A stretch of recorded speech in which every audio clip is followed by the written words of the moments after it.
जय हिंद दोस्तों, क्या हाल है। दोस्तों, अगर आप सैमसंग का एक ऐसा स्मार्टफोन लेना चाहते हो जो देखने में प्रीमियम हो, कैमरा अच्छा हो और परफॉर्मेंस जो है वो फ्लैगशिप लेवल की मिले, साथ ही आपको सैमसंग गैलेक्सी का एआई मिले और लंबे समय तक आपको सॉफ्टवेयर अपडेट मिलते रहे, तो आज का ये जो वीडियो है वो आपके लिए बहुत ज्यादा इंटरेस्टिंग होने वाला है, क्योंकि आज के इस वीडियो में हम बात करने वाले हैं सैमसंग का सैमसंग गैलेक्सी S25 FE। ये 5GB है।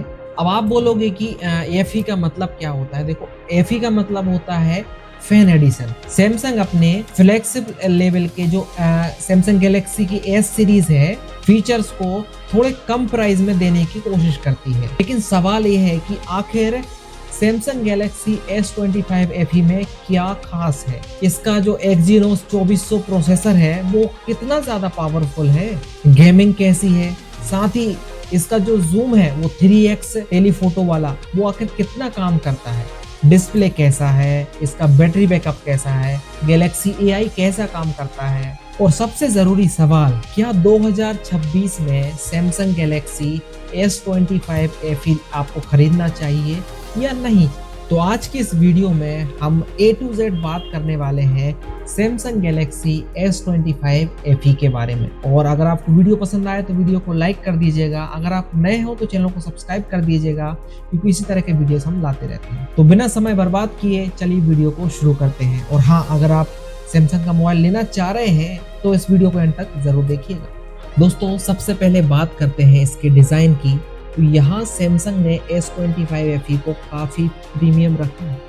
फोन में एयरमोर एल्यूमिनियम फ्रेम दिया गया है और फ्रंट और बैक में Gorilla glass with touch plus का प्रोटेक्शन मिलता है। सबसे अच्छी बात यह है कि फोन काफी स्लिम है और लाइट वेट है, और जो इसकी थिकनेस है वो सिर्फ 7.4 mm है और वेट जो है लगभग 190 ग्राम है। मतलब हाथ में लेने पर ये कोई बहुत भारी फोन वाली फीलिंग नहीं देता। सैमसंग ने इस बार बेजल्स को भी काफी स्लिम रखा है। अगर आपको कॉम्पैक्ट और प्रीमियम और साथ ही क्लीन लुकिंग सैमसंग डिजाइन पसंद है तो S25 FE आपको डेफिनेटली पसंद आ सकता है। अब दोस्तों, सैमसंग ने यहाँ कोई कंप्रोमाइज नहीं किया है, क्योंकि जो है फोन में IP68 वाटर और डस्ट रेजिस्टेंस मिलती है। मतलब कि एक्सीडेंटल वाटर स्प्रेस, बारिश या डस्ट जैसी सिचुएशंस में फोन को एक्स्ट्रा प्रोटेक्शन मिलती है, लेकिन इसका मतलब ये नहीं कि बिल्कुल आप फोन को पानी में जानबूझकर डाल दो और टेस्ट करने लगो। वाटर रेजिस्टेंस टाइम के साथ कम हो सकती है। ठीक है, अब दोस्तों आते हैं फोन के सबसे इम्पोर्टेंट हिस्से पर, जो है डिस्प्ले। तो सैमसंग गैलेक्सी S25 FE में आपको मिलता है 6.7 इंच का डायनामिक एमोलेड 2x डिस्प्ले, और रेजोल्यूशन जो है वो इसकी फुल HD प्लस है, साथ में इसका रिफ्रेश रेट 120 हर्ट्ज है। और दोस्तों, सैमसंग की जो एमोलेड डिस्प्ले की रेपुटेशन है वो पहले से भी काफी अच्छी है। कलर स्पंजी है, ब्लैक डीप्स है, और ओवरऑल जो व्यूइंग एक्सपीरियंस मिलता है वो प्रीमियम रहता है। वहीं 120 हर्ट्ज की रिफ्रेश रेट की वजह से स्क्रॉलिंग भी काफी स्मूथ रहती है। अगर आपको यूट्यूब देखना हो, नेटफ्लिक्स देखना हो, इंस्टाग्राम रील चलानी हो और गेमिंग करनी हो तो डिस्प्ले एक्सपीरियंस काफी शानदार रहने वाला है। इसके साथ ही जो विजन बूस्टर भी मिलता है तो आउटडोर विजुअलिटी काफी इम्प्रूव उसमें मदद मिलती है। अब दोस्तों, आते हैं सबसे इम्पोर्टेंट टॉपिक पर कि performance. Samsung Galaxy S25 FE का आपको परफॉर्मेंस कैसा होने वाला है। तो दोस्तों, आपको सैमसंग गैलेक्सी S25 FE में मिलता है सैमसंग का Exynos 2400 प्रोसेसर। और दोस्तों, ये कोई एंट्री लेवल प्रोसेसर नहीं है, ये 4nm फ्लैगशिप क्लास चिपसेट है। इसमें डेका कोर CPU कॉन्फ़िगरेशन और साथ में ग्राफिक्स के लिए Xclipse 940 GPU मिलता है। डेली यूजेस में तो फोन काफी आसानी से चलेगा, साथ ही Instagram, YouTube, Chrome, Google Chrome, WhatsApp, multitasking, photo editing, इन सब में आपको परफॉर्मेंस की कमी महसूस नहीं होनी चाहिए। लेकिन अब असली सवाल है कि गेमिंग कैसी है। दोस्तों, अगर आप BGMI, call of duty mobile, free fire या दूसरे हैवी गेम्स खेलते हैं तो S25 FE काफी कैपेबल फोन है, क्योंकि दोस्तों यहाँ पर Exynos 2400 में काफी पावरफुल CPU और GPU मिलता है। और सैमसंग ने पिछले FE जनरेशन के मुकाबले कूलिंग सिस्टम को भी इम्प्रूव किया है। सैमसंग के मुताबिक S25 FE में वेपर चेंबर को 13% बढ़ा दिया गया है, जिससे थर्मल मैनेजमेंट बेहतर करने में मदद मिलती है। इसका फायदा लंबे गेमिंग सेशंस और हैवी टास्क में मिल सकता है। लेकिन एक बात मैं आपको साफ बोलूँगा कि अगर आपकी पहली प्रायोरिटी सिर्फ गेमिंग है और आपको मैक्सिमम एफपीएस चाहिए, तो इसी बजट में कुछ गेमिंग फोकस फ़ोन ज़्यादा एग्रेसिव परफॉर्मेंस दे सकते हैं। लेकिन अगर आपको gaming, camera, display, software, premium design सब चाहिए तो S25 FE काफ़ी बैलेंस फ़ोन बन सकता है। अब दोस्तों रैम और स्टोरेज की बात करें तो S25 FE में आपको 8 GB रैम मिलती है। साथ ही स्टोरेज के लिए आपको 3 ऑप्शंस मिलते हैं, 128 GB, 256 GB और साथ में 512 GB।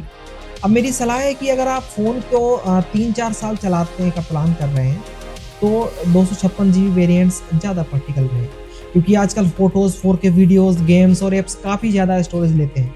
और ध्यान रखिए इसमें आपको माइक्रो एसडी कार्ड का ऑप्शन नहीं मिलता है, इसलिए स्टोरेज सोच समझ कर चुनना आपको बहुत ज़रूरी है। और अब दोस्तों आते हैं उस चीज़ का जिससे लोग स्मार्टफ़ोन खरीदने से पहले सबसे ज़्यादा सर्च करते हैं, और वो है कैमरा। दोस्तों सैमसंग गैलेक्सी S25 FE में पीछे की तरफ आपको मिलता है ट्रिपल कैमरा सेटअप। इसमें आपको 50 मेगापिक्सल का प्राइमरी कैमरा विथ OIS और 12 मेगापिक्सल का अल्ट्रा वाइड कैमरा, साथ में 8 मेगापिक्सल का टेलीफोटो कैमरा जो 3x ऑप्टिकल जूम के साथ है। दोस्तों यही 3x टेलीफोटो कैमरा इसे कई फोटोज से अलग करता है। दोस्तों यही 3x टेलीफोटो कैमरा इसे कई फ़ोन से अलग करता है, क्योंकि सिर्फ मेगापिक्सल बढ़ाने के बजाय सैमसंग ने डेडिकेटेड टेलीफोटो लेंस दिया है। इसका फ़ायदा पोर्ट्रेट और दूर की चीज़ों को जूम करने में मिलता है। तो दोस्तों बात करें मेन कैमरा की तो 50 मेगापिक्सल का मेन कैमरा OIS मिलता है, ऑप्टिकल इमेज स्टेबलाइजेशन।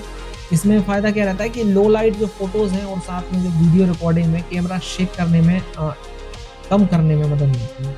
तो अगर शेक वगैरह होता है तो वीडियोज़ आपकी अच्छी आ जाएंगी। और डे लाइट में आपको डिटेल्ड फोटोज़ मिलती हैं। सैमसंग की इमेज प्रोसेसिंग की वजह से कलर्स भी काफ़ी वाइब्रेंट दिखाई देते हैं। और अगर आपको सैमसंग का टिपिकल कैमरा लुक पसंद है तो आपको S25 FE का कैमरा आउटपुट काफ़ी पसंद आ सकता है। तो दोस्तों दूसरा कैमरा जो है वो 12 मेगापिक्सल का है अल्ट्रा वाइड। इसका फ़ायदा तब होता है जब आपको एक फ्रेम में ज़्यादा चीज़ें कैप्चर करनी है, landscape, group photos, building, travel photography. इन सब सिचुएशंस में अल्ट्रा वाइड काफ़ी काम करता है। वही दोस्तों अब आते हैं इसके तीसरे कैमरे की जो है 8 मेगापिक्सल का टेलीफोटो कैमरा। इसमें आपको 3x ऑप्टिकल जूम मिलता है, यानी बिना डिजिटल जूम की तरह इमेज को बहुत ज़्यादा क्रॉप किए आप दूर की चीज़ों को करीब ला सकते हैं। और पोर्ट्रेट फोटोग्राफी में भी 3x जूम काफ़ी यूज़फुल रहता है। अगर आप पोर्ट्रेट और स्ट्रीट फोटोग्राफी पसंद करते हैं तो लेंस और आपको डेफिनेटली ये काम आ जाएगा। अब कंटेंट क्रिएटर्स के लिए S25 इंटरेस्टिंग है या नहीं, यहाँ बात कर लेते हैं। फ़ोन में आपको हाई क्वालिटी वीडियो रिकॉर्डिंग की जा सकती है, तो सैमसंग ने इसमें 4K वीडियो रिकॉर्डिंग के साथ एडवांस्ड वीडियो फीचर्स दिए हैं। और ऑफिशियल सैमसंग इंफॉर्मेशन के मुताबिक इसमें आपको 4K 120 FPS slow motion recording भी मिलती है, जो इसकी मेन हाईलाइट है। और अगर आप YouTube शॉर्ट्स या Instagram रील्स या स्मार्टफोन से वीडियोस बनाते हैं तो ये फीचर्स आपके काम आ सकते हैं। और सैमसंग का एक और इंटरेस्टिंग फीचर है ऑडियो इरेजर। और अगर वीडियोस में अनवांटेड बैकग्राउंड नॉइज़ है और जैसे हवा, क्राउड म्यूजिक या दूसरी आवाज़ें, तो AI की मदद से ऑडियो को क्लीन करने की कोशिश की जा सकती है। अब दोस्तों बात कर लेते हैं सेल्फी कैमरा की। तो फ्रंट में आपको मिलता है 12 मेगापिक्सल का सेल्फी कैमरा। सैमसंग ने पिछले जनरेशन के मुकाबले फ्रंट कैमरा को काफ़ी ज़्यादा अपग्रेड किया है, और यहाँ पर AI बेस्ड प्रोसेसिंग की मदद से सेल्फी और वीडियोस को इम्प्रूव करने की कोशिश की गई है। वीडियो कॉल्स, सोशल मीडिया के लिए कैमरा काफ़ी अच्छा ऑप्शन है। वही दोस्तों S25 FE की सबसे बड़ी खासियत में से एक है गैलेक्सी AI। सैमसंग ने S25 FE को सिर्फ हार्डवेयर अपग्रेड नहीं बताया, बल्कि इसमें काफ़ी सारे AI फीचर्स भी दिए हैं। आपको मिलते हैं generative edits, circle to search, Gemini live, now brief, now bar, instant slow mo और कई सारे AI बेस्ड फीचर्स। मान लीजिए हम जनरेटिव एडिट्स की बात करते हैं। तो मान लीजिए अगर आपने कोई फ़ोटो खींची है और पीछे कोई अनवांटेड पर्सन आ गया, तो जनरेटिव एडिट की मदद से उसे हटाने की कोशिश कर सकते हैं। यही खाली जगह को ऑटोमेटिकली फिल करने की कोशिश करता है, यानी बेसिक फ़ोटो एडिट करने के लिए अलग से एप्लीकेशन खोलने की ज़रूरत कम हो जाती है। वहीं सर्किल टू सर्च की बात करें, तो स्क्रीन पर कोई चीज़ आपको दिखाई दे रही है, आपको उसके बारे में जानकारी चाहिए, तो बस उस ऑब्जेक्ट को आपको सर्कल करना है।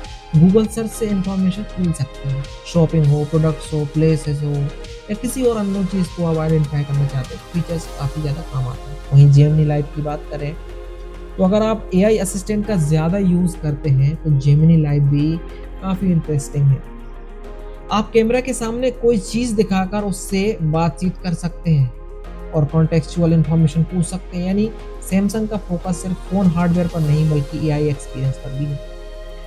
सॉफ्टवेयर अपडेट की बात करें, दोस्तों यहाँ पर S25 FE में एंड्रॉयड 16 के साथ वन UI 8 मिलता है। और सबसे बड़ी बात है, सैमसंग इस फ़ोन के लिए 7 जनरेशंस का OS अपग्रेड और साथ में 7 ईयर्स का सिक्योरिटी अपग्रेड्स का प्रॉमिस किया है। मतलब अगर आप फ़ोन लंबे समय तक चलाना चाहते हैं, तो सॉफ्टवेयर सपोर्ट इसकी सबसे बड़ी स्ट्रेंथ में से एक है। और यही चीज़ सैमसंग को कई एंड्रॉयड ब्रांड्स में अलग करती है। बात करते हैं बैटरी की,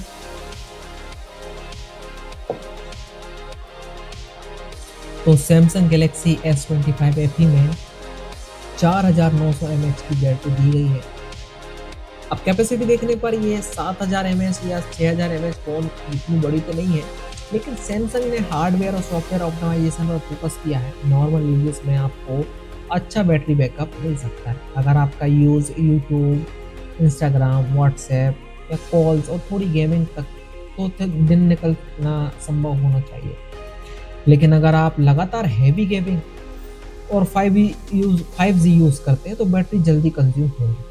वहीं दोस्तों चार्जिंग की बात करें, तो यहाँ 45 वाट की वायर्ड चार्जिंग मिलती है। सैमसंग के मुताबिक कैपेटेबल 45 वाट एडाप्टर से आप फ़ोन को लगभग 30 मिनट में करीब 65% तक चार्ज कर सकते हैं। और दोस्तों एक इम्पोर्टेंट बात, 45 वाट चार्जर बॉक्स में मिलता है या नहीं, इसे खरीदते समय ज़रूर चेक करिए, क्योंकि सैमसंग 45 वाट का अडाप्टर को सेपरेटली सोल्ड एक्सेसरी के रूप में बताता है। इसके अलावा वायरलेस चार्जिंग और वायरलेस पावर शेयर भी मिलता है, मतलब आप कंपैटिबल ईयरबड्स और दूसरे UI एनेबल्ड डिवाइस को भी फ़ोन से चार्ज कर सकते हैं। अब कनेक्टिविटी की बात करें, तो S25 FE में 5G सपोर्ट मिलता है। इसके साथ आपको वाईफाई 6E और ब्लूटूथ 5.4 भी दिया गया है। USB Type-C का पोर्ट मिलता है। डुअल सिम सपोर्ट भी मौजूद है। और सिक्योरिटी के लिए सैमसंग का इकोसिस्टम काफ़ी मजबूत है। आपको इन डिस्प्ले फिंगरप्रिंट सेंसर मिलता है। सैमसंग नॉक्स सिक्योरिटी के साथ आपको सेंसिटिव डाटा को प्रोटेक्ट करने के लिए कई सिक्योरिटी लेयर्स मौजूद हैं। सैमसंग ने S25 FE में नॉक्स इन्हांस एन्क्रिप्शन प्रोटेक्शन जैसी सिक्योरिटी टेक्नोलॉजी भी दी गई। दोस्तों अब अपन बात कर लेते हैं कि जल्दी से कि इसके जो मेन USP क्या क्या है। पहला जो है वो इसका फ्लैगशिप लेवल का एक्जीनोस 2400 प्रोसेसर। दूसरा इसका 6.7 इंचेस की 120 हर्ट्ज वाली डायनामिक एमोलेड 2x डिस्प्ले। तीसरा इसका जो है वो 50 मेगापिक्सल का OIS मेन कैमरा। चौथा जो है वो 12 मेगापिक्सल का अल्ट्रा वाइड कैमरा। पांचवा इसका 3x ऑप्टिकल टेलीफोटो कैमरा।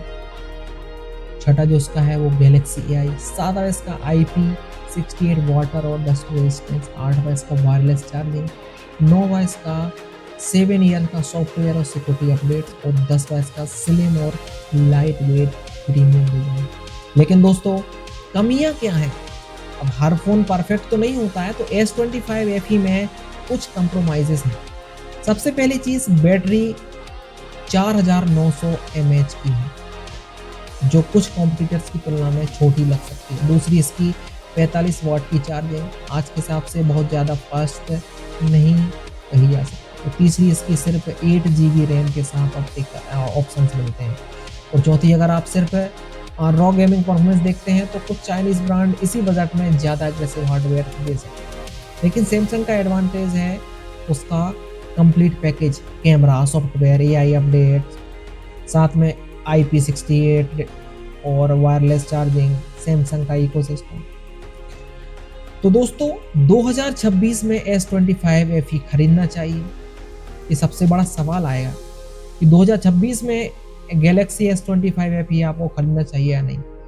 तो अगर आपको सैमसंग ब्रांड पसंद है, प्रीमियम डिज़ाइन चाहिए, कैमरा में टेलीफोटो लेंस चाहिए, गैलेक्सी AI चाहिए, वायरलेस चार्जिंग चाहिए, IP68 चाहिए और लंबे समय तक सॉफ्टवेयर अपडेट चाहिए, तो सैमसंग S25 FE आपके लिए काफ़ी स्ट्रॉन्ग ऑप्शन है। और लेकिन अगर आपका पूरा फोकस गेमिंग और मैक्सिमम परफॉर्मेंस है तो खरीदने से पहले आप कंपटीशन जरूर देखिएगा।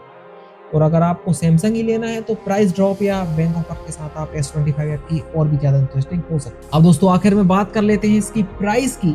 जब गैलेक्सी S25 FE इंडिया में लॉन्च हुआ था तो इसकी जो ऑफिशियल स्टार्टिंग प्राइस थी वो 59,999 थी, मतलब 60,000 थी। और 256 GB वेरिएंट की लॉन्च प्राइस जो थी वो 66,000 और 512 GB वेरिएंट की 78,000 थी।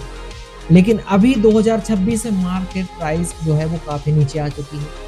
करेंट लिस्टिंग में अगर देखें तो 128 GB वेरिएंट्स करीब 45,000 से 45,800 के आसपास दिखाई दे रहा है। और जबकि जो 256 GB है वो 53,000 के आसपास मिलता नजर आ रहा है। प्राइसेस जो सेलर या बैंक ऑफर साथ और सेल्स के हिसाब से बदल सकती है। और अगर आपको 45,000 के आसपास S25 FE मिल रहा है तो फोन लॉन्च प्राइस के मुकाबले काफ़ी ज़्यादा इंटरेस्टिंग डील बन सकता है। लेकिन और दोस्तों मेरी तरफ से अगर आप S25 FE लेने की सोच रहे हैं तो पर्सनली 256 GB वेरिएंट्स को ज़्यादा प्रैक्टिकल मानूंगा, क्योंकि खासकर अगर आप फोटोज़ और वीडियोज़ ज़्यादा शूट करते हैं तो फिर आपको 256 GB वाला वेरिएंट्स लेना चाहिए। तो दोस्तों आप मुझे कमेंट करके ज़रूर बताइए कि आपको सैमसंग गैलेक्सी S25 FE कैसा लगा। और अगर आपको सैमसंग S25 FE 45,000 के आसपास मिल जाए तो क्या आप इसको खरीदना चाहोगे या फिर आप इसी प्राइस में कोई और दूसरा मोबाइल देखोगे? तो कमेंट में जरूर बताइए। साथ ही अगर आपको वीडियो पसंद आया है तो वीडियो को लाइक कीजिए। अगर आप नए हो तो चैनल को सब्सक्राइब कीजिए, क्योंकि इस तरह के वीडियो हम लाते रहते हैं। और आपने वीडियो को एंड तक देखा उसके लिए बहुत बहुत धन्यवाद। फिर मिलेंगे एक और वीडियो के साथ। जय हिंद।